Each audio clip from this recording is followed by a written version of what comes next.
이제 4강은 공사원가의 정산, 즉 매입 자료의 정산에 관해서 그 흐름을 한번 알아보도록 하겠습니다. 자, 일단은 칠판을 보면서 이 전체 틀을 한번 짜보고 다시 이리 오도록 하겠습니다. 우리가 공동도급을 한다는 건 역시 공동도급 현장에서 나타나는 원가 자료는요, 재료비, 노무비, 외주비, 경비. 이 네 가지의 원가 자료가 있고, 이 원가 자료라는 것은 영수증빙이 뭐냐에 따라서 재료라는 것은 뭐 예외 없이 세금 계산서를 수치를 하는 것이고, 외주비라는 것은 우리가 그 현장에서 만약에 무슨 면세 활동을 할 수 있는 그런 하도급이 있다라고 하면 계산서를 받겠지만, 그렇지 않으면 이것도 세금 계산서와 계산서의 구성을 가지고 있는 것이고, 경비라는 것은 이건 뭐 오만 개 다 있는 거죠. 뭐 그래서 각종의 세금 계산서 계산서하고 영수증, 그 다음에 우리가 결제 수단으로서 부가세법이나 조특법에서 인정하고 있는 신용카드, 매출전표, 또 현금 영수증 이런 것들이 있고, 또 더 나아가서 수기 영수증도 있죠. 뭐 그냥 우리가 정상적인 영수증 대신에 주민번호를 써서 지출에 관한 확정만 하는. 그다음 노무비라는 것은 수취하는 것이 아니라 교부하는 것이죠. 그래서 원천징수 영수증, 이러한 각종의 증빙들이 있습니다. 물론 원가라는 것은 이거 외에도 지출 증빙이 없는 원가도 있죠. 예를 들어서 노무비에 있어서의 무슨 퇴직급여에 대한 그 전입액에 해당하는 부분이라든지, 아니면 경비 가운데서도 각종의 그 원가 정산 문제들, 감가상각비라든지 이런 것들이 있을 수가 있습니다. 그러나 여하튼 이러한 모든 증빙이 대표사 입장에서 이 증빙을 보유를 자기 명의로 수치를 하게 되면, 이 증빙이 어떤 형식을 통해서든지 대표사 자기 전체 원가가 아닌 바에야 우리가 어떤 절차를 거쳐서 각 참여 사항으로 이렇게 쪼개져야 되는 거죠. 이러한 정산을 할 경우에 과연 무슨 틀에 따라서 정산하느냐. 이 정산 역시 우리가 부가세법 시행규칙 18조를 통해서 대표사는 각사한테 정산해 줄 수가 있다. 어떻게 정산하느냐? 생긴 대로 한다. 예를 들어 세금 계산서를 수취한 것은 세금 계산서로 할 수 있다. 해야 된다는 것이 아니라 할 수 있다. 여기에 준해서 계산서도 계산서로 할 수 있는 것이고, 영수증도 영수증으로 할 수 있는 것이다. 우리가 부가세법이나 국세기본법이나 법인세법을 통해서 봤을 때 세법 체제에서 말하는 영수증빙은 세 가지입니다. 하나가 계산서, 세금 계산서, 영수증. 이러한 것들은 기본적으로 재화와 용역을 공급할 때 이러한 것을 증표로 제시하는 거죠. 그러면 요 밑에 요것들은 뭐냐? 요놈이나 원천징수 영수증, 이런 것들은 부가세법에서 말하는 무슨 정상적인 증빙은 아닙니다. 다만 신용카드 매출전표라든지 현금 영수증은 부가세법상 영수증으로 봐주는 것뿐이고요. 수기 영수증은 그 지출에 관한 타당성을 법인의 어떤 지출 결제의 증빙으로서 내부적으로 갖고 있는 것뿐이다. 그렇다고 하면 세금 계산서나 계산서나 영수증은 부가세법 시행규칙 18조에 따라서 각 을사한테로 갑사가 정산 교부할 수 있는 것이고, 나머지는 없습니다. 그래서 나머지는 어떻게 넘어가느냐? 이거는 내부 공문 형식을 통해서 각사별로 정산을 할 뿐이다. 뭐 이렇게 이제 우리가 전체 틀을 짜게 되는 거죠. 그렇다면 대표사 입장에서 이러한 것들을 원가 처리해가지고 자기들이 장부에 잘 구비해 놨다가 그 장부에 있는 거 전체, 그리고 거기에 대한 영수증빙 전부 이걸 다 모아서 을사들한테 쭉 정산을 해주게 되는데, 그러면 저 많은 세금 계산서와 영수증 이런 것들을 전부 18조에 따라서 그냥 지분별로 쪼개줘야 되느냐? 그런 것은 아니고, 이때 해성처럼 나타난 규정이 교부특례 시행령 54조라고 그랬습니다. 그래서 그 많은 세금 계산서, 그 많은 계산서, 그 많은 영수증을 이 하나의 컨소시엄이 인력월이라는 시행령 54조에서 말하는 교부 특례만 준수해 준다면 인력월의 범위 안에서 그달 말일자로 만들어서 그 다음 달 10일까지 교부했을 때 회계상 세무상 아주 공정한 정당한 증빙으로 봐주겠다. 이런 모습이 부가세법 시행규칙에 나오는 거죠.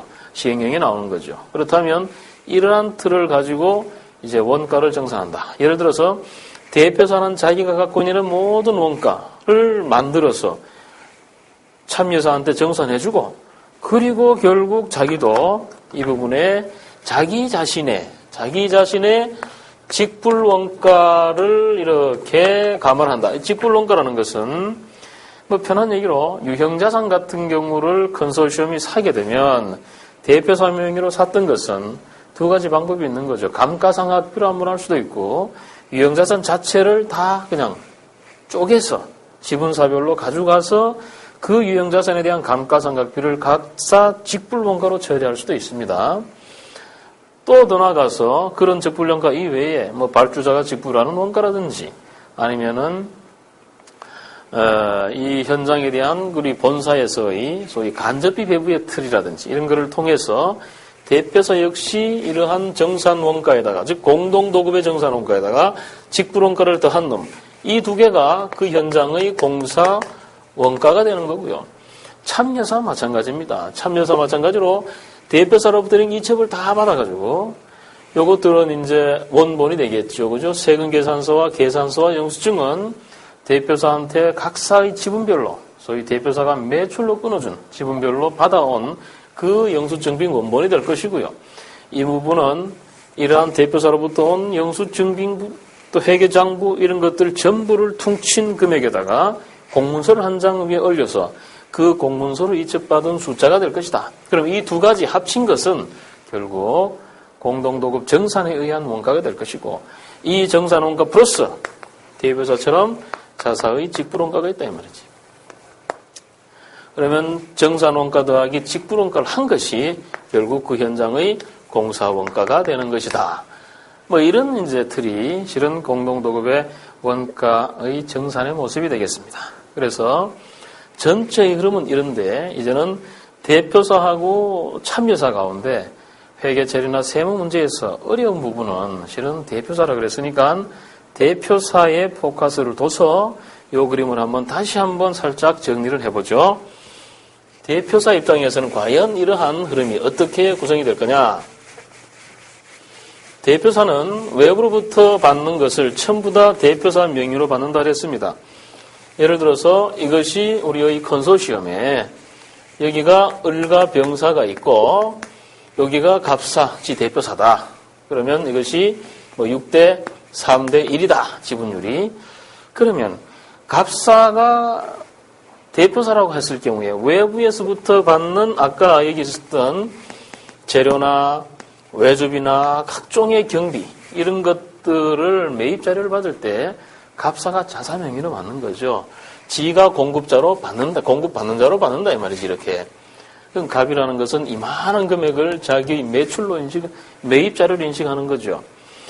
그럼 이렇게 매입 자료로 받은 것을 이제는 을병한테 원가를 이첩시켜 주는 거죠. 원가를 쭉 나눠줘야 되는데 어떻게 나눠주느냐. 이것이 부가세법 시행규칙 18조에 따라서 갑은 을과 병을 공급받는 자로 해서 그 지분만큼을 쪼개주는 거다 이 말이죠. 그러면 다시 한번 자세히 보시면 대표사인 갑이라는 회사 입장에서 보면 외부로부터 맞는 매입세금 계산서가 이것이 다시 을병한테 정산돼서 나갈 때, 즉 원가의 마이너스지만 세금 계산서의 구조는 매입에 대한 정산이지만 알고 보니까 매출로 정산이 되는 겁니다. 다시 한번 정리하면 갑이라는 대표사는 매입 자료는 매입을 파란색으로 받아서 빨간색으로 정산하는 것이고 우리가 종전 강의에서 했었던 것까지 한번 섞어서 보면 매출을 위에다가 이렇게 일으키면 매출에 대한 정산은 다시 을과 병으로부터 매입 자료를 받아서 정산된다 이 말이죠. 그래서 전체적으로 보면 갑이라는 회사는 대표사는 외부 관계에서 매출이 매입으로 정산되고 매입이 매출로 정산돼서 갑이라는 요 회사의 요 공동도급 현장에 있어서의 부가세에 관한 정리는 뭐 잘못 생각하면 혼란스러울 수가 있어요. 그러니까 그러한 전책들을 우리가 부가세에 있어서 아주 정확하게 짚어야 되는 그러한 주제가 되겠습니다. 그래서 방금 말씀드렸듯이 외부에서 매입 세금 계산서를 받으면 매출 세금 계산서로 정산하고 그 범위 안에서 매입 계산서를 받으면 그 범위 안에서 계산서로 정산하고 각종의 영수증은 역시 영수증도 법에서 정하고 있는 재화용역의 공급에 대한 증표이기 때문에 마찬가지로 그 영수증을 을병 앞으로 지분에 따라서 교부하는데 그것을 일역월의 범위 안에서 그달 말일자로 만들어서 그 다음 달 10일까지 정산하는 이러한 교부 특례의 규정을 꼭 준수를 해야 된다. 그래서 이러한 모습이 우리 원가정산에서는 아주 바람직한 그러한 방식이 되겠습니다. 자, 우리 18페이지에 있는 내용을 한번 간단하게 정리를 해보죠. 18페이지를 보시면 공사원가 중에 정산 대상의 공사원가는 전액 대표사 명의로 수취해서 따라서 공동도급 원가를 각 참여사에게 정산한다는 것은 바로 대표사의 몫이다 이랬죠. 아주 법에 있는 얘기는 아닙니다만 우리 원칙을 읽어보면 대표사가 외부로부터 수수하는 즉 주고받는 거, 발주자한테 주는 거, 또 하도급이나 재화용역 공급업자를 받는 거 그러한 수수하는 것에 대해서는 생긴 모습대로 아주 표현이 조금 그렇습니다만은 생긴 모습대로 합계 세금 계산서를 준수해서 정산하는 것이다. 세금 계산서는 세금 계산서. 그 밑에 그림을 보시면 계산서는 계산서, 영수증은 영수증, 그까지가 생긴 모양대로 가는 거고요. 신용카드 매출 전표라 그래서 그놈도 생긴 모양대로 대표사가 참여사 앞으로 교부하느냐? 그건 아니죠. 일반 영수증, 수기 영수증 같은 경우도 교부할 수 있느냐? 그것도 불가능합니다. 원천징수 영수증 교부할 수 있느냐? 불가능하죠. 그런 모든 것들은 우리가 앞서서 보셨던 회계장부와 일체의 증빙을 넘겨준다는 가정하에서 정산서에 의한 내부 공문으로 각사가 정리하는 것이다. 그렇게 정산이 됐습니다. 19페이지 보시면 이러한 공사원가의 정산은 언제 하느냐? 우리가 다 이미 여러 번 언급이 됐습니다만 부가세법 시행령 54조의 교부 특례 규정을 준수를 해야 되고 따라서 최소한 월 1회 정산을 거치는 것이 세무상 불이익을 방지하는 최선의 방책이 된다. 근데 우리 일선에서 보면은 대형업체들 가운데 이러한 공동도급 갑사로서 수급협정서를 체결하면서 당초부터 그냥 2달에 한 번 원가를 정산하거나 3달에 한 번 정산하거나 이런 각종의 그 사례들이 많이 나타나고 있습니다. 우리가 이제 이 매입 자료를 받는 측에서 생각을 해보면 사실과 다른 세금 계산서가 되면 매입세액 불공제의 불이익을 당하는 것이고요. 또 사실과 다른 세금 계산서를 교부한 측에서는 그 매출 세금 계산서 교부에 대한 가산세 문제가 발생합니다. 따라서 이러한 각종의 세무상의 불이익이 도사리고 있는 거죠. 그렇다면 당연히 월 1회 정산이라는 것, 즉 교부특례에서 말한 일역월 범위 안에서의 정산이라는 것은 우리가 반드시 지켜나가야 될 그러한 규정에 해당하겠습니다. 따라서 만약에 수급협정서가 2달에 한 번 정산하거나 그런 틀로 작성이 되고자 하면 거기에 대해서는 꼭 내부적으로 협의를 거쳐서 이거는 아무리 대형업체지만 이건 우리가 부가세법 자체를 지금 준수하지 못하는 꼴이 된다. 이렇게 반드시 제기를 해야 될 것 같습니다. 다음 두 번째, 공사원가의 정산 방식, 원칙. 대표사는 그야말로 원가회계 다 하는 거죠. 정상적인 처리를 다 하는 겁니다. 원가 계산, 명세, 또 계정별 보조장, 전표, 증빙 이런 것들을 해당 정산서의 내역에 붙여가지고 그 다음 달 10일까지 다 우리가 이송을 해주고 그때 위에다 붙이는 것이 공문하고 세금계산서 1장, 계산서 1장, 영수증 1장. 이게 18조에 따라서 붙이는 거죠. 그리고 나서 그 밑에 공서본가 명세서, 그리고 정산서, 그리고 공문 이런 것들을 붙여서 상호 넘기는 것이 바람직하다. 보시면 영수증빙의 정산 원칙에 보면 다시 한번 정리를 하고 있습니다. 생긴 모양대로 그 범위 안에서 정산한다. 그리고 영수증 이하의 증빙은 내부 문건으로 정리하고 마는 것이다. 이랬죠. 그죠? 그러니까 혹시나 세금 계산서, 영수증 이외의 그 밑에의 증빙들을 세금 계산서로 정산하면 안 되느냐? 그건 안 되죠. 왜냐하면 저 자체가 재화 용역의 공급이 아니기 때문에 세금 계산서로 정산할 수가 없습니다. 그러면 이거 한번 생각해 보죠. 세금 계산서를 갑사 명의로 받으면 얘는 인력거래 범위 안에서 반드시 을병 앞으로 3대1로 이렇게 정산해 줘야 되느냐?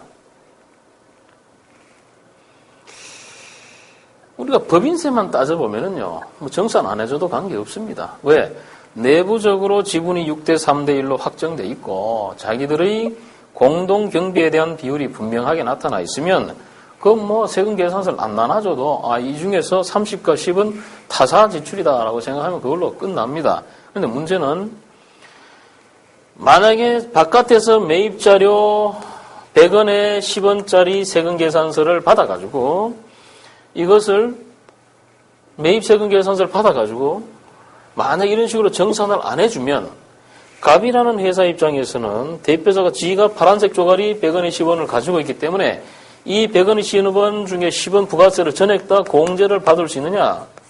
이게 안 된다는 거죠. 그러니까 자기 지분만 공제를 받을 수 있기 때문에 만약에 시행규칙 18조에 따라서 공동도급 정산의 틀을 거치지 않으면 바깥에서 받은 매입세금 계산서 중에서 매입 부가세는 자기 지분만 공제받고 나머지는 하나도 공제 못 받는 불이익을 당하는 겁니다. 그러한 것들이 우리가 실무에서 일어날 수가 없잖아요. 그러니까 원칙적으로 세금 계산서를 받으면 매입세 공제를 받기 위해서 당연히 서로 간에 정산을 하는 겁니다. 그러면 세금 계산서 이후에 계산서나 영수증은 뭐 꼭 교부할 필요 있냐? 우리가 방금 원칙은 세금 계산서, 계산서, 영수증은 생긴 모양대로 각 건별로 한 장씩 해서 교부하라고 그랬는데 그것도 싫다. 계산서나 영수증 그건 필요 없다. 싫다. 그럼 그건 교부 안 해도 됩니다. 교부 안 하고 세금 계산서는 당연히 정산을 위해서 교부해야 되지만 계산서나 영수증은 그냥 일반 증빙과 합쳐서 단순히 내부적으로 마치 금전 소비대차 어떤 현장에 대한 돈을 서로 빌려주고 받는 것처럼 내부 문건으로 정산한다고 해서 회계상 세무상 아무런 문제가 없어요. 그러니까 다시 한번 정리를 하면 원가에 대한 정산은 세금 계산서는 매입세 공제를 위해서 반드시 시행규칙 18조에 의해서 서로 정산할 것이고 나머지 계산서 영수증도 하면은 좋고 나머지 증빙에 대해서는 그냥 내부 문건으로 원가 대체하는 것으로 종결한다. 한 가지 더 유의하실 것은 재화와 용역의 공급이 아닌 그러니까 부가세법 시행규칙 18조에서 말하는 그러한 틀이 아닌 기타의 증빙이나 원천징수, 내부 감가상각 자료 같은 것에 대한 원가 정산 문제를 세금 계산서로 정산하는 방법은 대단한 불이익을 가져올 수가 있다. 하는 것에 대해서 꼭 염두에 두셨으면 합니다. 자, 20페이지에 보시면 이제 원가 정산서의 기본 틀이 있지요. 보시면은 세금 계산서와 계산서와 영수증을 나눠놓고 나머지 신용카드 기타를 쭉 나눠놨는데 세금 계산서 쪽에서는 공급가액과 부가세를 쭉 구분을 해서 이 전체에 대해서 한 장으로 교부하는 것이고 더 나아가서 마지막 줄에 보시면 유형자산이라고 있지요. 이 유형자산에 대해서는 정산을 해도 좋고 안 해도 좋습니다. 예를 들어 대표사 명의로 매입 어떤 건설 장비를 1억에 2천만 원짜리 사왔다. 그럼 대표사 명의로 사왔던 것을 대표사가 그 금액에 대해서 감가상각으로 안분하더라도 문제가 없습니다. 그러나 이제 일반적인 관행은 고정자산을 사오면 고정자산은 그냥 당초부터 안분을 하는 거죠. 6대 3대 1이면 3천만 원, 1천만 원에 대해서 대표사가 을사와 병사 앞으로 매출 세금 계산서를 교부를 합니다. 별도로. 그러면 교부한 것을 을사와 병사는 자기의 건설장비나 차량 운반고로 계산을 해놓고 거기에 대해서 감가상각은 정상적으로 실시를 하게 되면 결국 이 감가상각비라는 것은 직불원가가 되는 거죠. 그죠? 그러니까 위에 있는 재료비, 노무비, 외주비, 경비까지는 공동도구 원가의 정산. 유형자산은 물량 자체를 정산하게 되면 거기에 따르는 감가상각은 향후에 직불원가 처리가 된다 하는 것. 또 하나 유의할 것이 지금 실무상 많은 오류를 하고 있는 분야가 하나 있습니다. 그 신용카드 수취명세서 제출본에 대해서 매입세액 공제가 된다는 그 규정을 오해를 해가지고 신용카드 수취명세서 제출본을 마치 세금 계산서를 받은 것처럼 마지막 정산할 때 대표사가 지명료로 받았던 그러한 신용카드 수취명세서 대상 카드 내역을 전부 다 세금 계산서에 들여넣어서 쭉 안분한다 이 말이죠. 그거는 일체 안 되는 일입니다. 즉 세금 계산서는 세금 계산서를 받은 세금 계산서의 범위 안에서 교부할 수 있는 것이지 신용카드 수취명세서 제출 대상이 되는 신용카드 매출전표는 세금 계산서는 아닙니다. 그거는 부가세법상 영수증이니까 세금 계산서로 교부할 수가 없는 거죠. 그럼 어떻게 되느냐? 신용카드 수취명세서 대상이 되는 신용카드 매출전표를 받으면 정확히 말하면 대표사 명의로 받으면 대표사의 지분에 해당하는 것만 매입세 공제를 받는 것이고 나머지는 전부 다 불공제 처리되는 거예요. 실은 이런 부분들도 실무에서 많이 지금 오류를 범하고 있죠.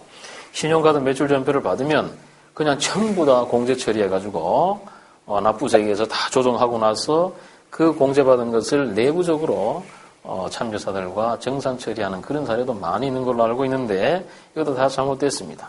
다시 정리하면 신용카드 전표는 세금 계산서가 아니기 때문에 정산서 만들 때 세금 계산서 안에 넣을 수가 없다. 즉 세금 계산서로 봐서 서로 간에 정산할 수 없다. 그거 하나 하고 신용카드 수취명세서 제출을 하게 되면 대표사 지분, 즉 신고하는 회사 지분에 의한 매입세액만 공제받을 수 있고 나머지는 불공 처리해야 된다.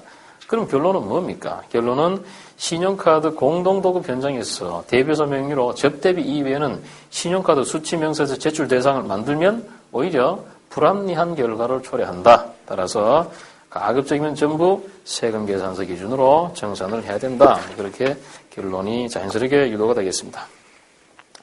자, 21페이지를 보시면 이러한 정산서 뒤에 이와 같은 공사원가 명세서를 작성해서 붙이는 거죠. 그죠? 그러면 공사원가 명세서.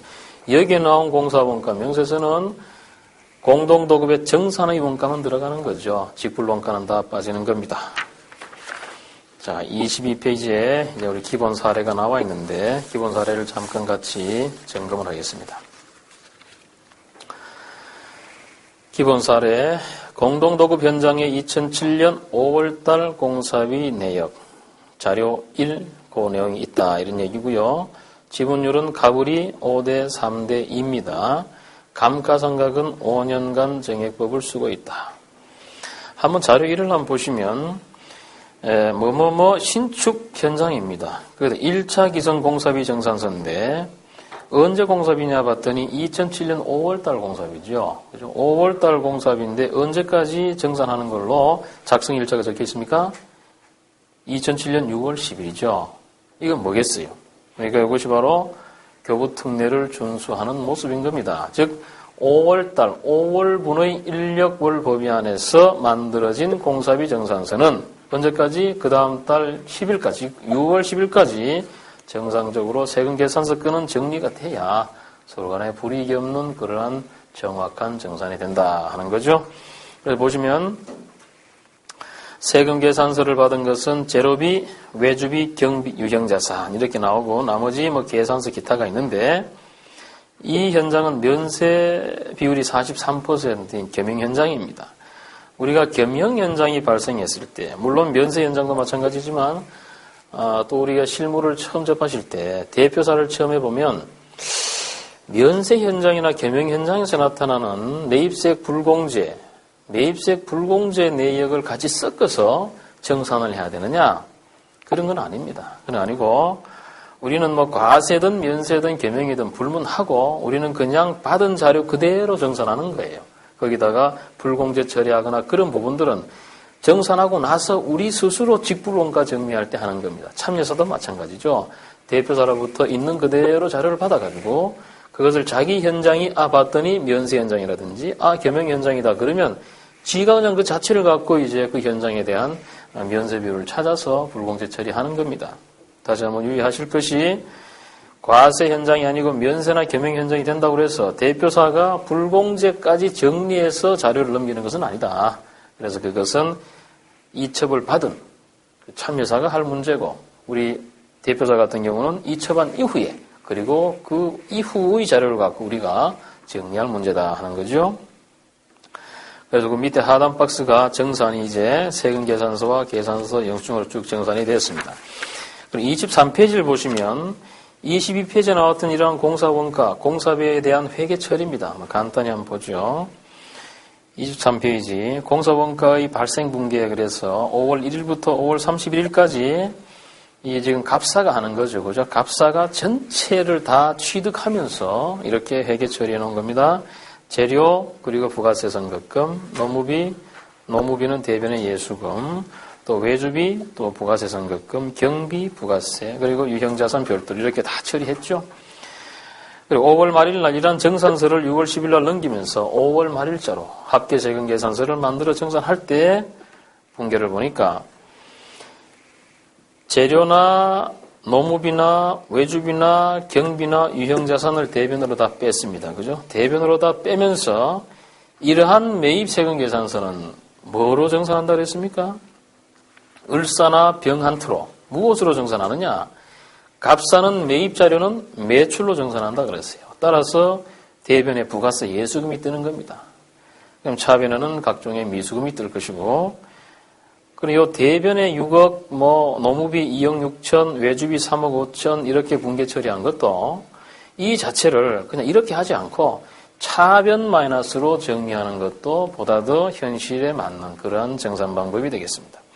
그 다음에 그렇다면 5월 1일부터 31일까지 상단에 있는 회계 처리를 다 하고 요거를 원세트로 카피하고 그뒤에 장부 다 만들어서 2번에 있는 정산 분계를 하면서 공사미수, 분양미수, 을사, 병사에 대한 8억 3천과 5억 5천 4백을 끊어주는 그 행위가 바로 공동도급원가의 정산인 것이고요.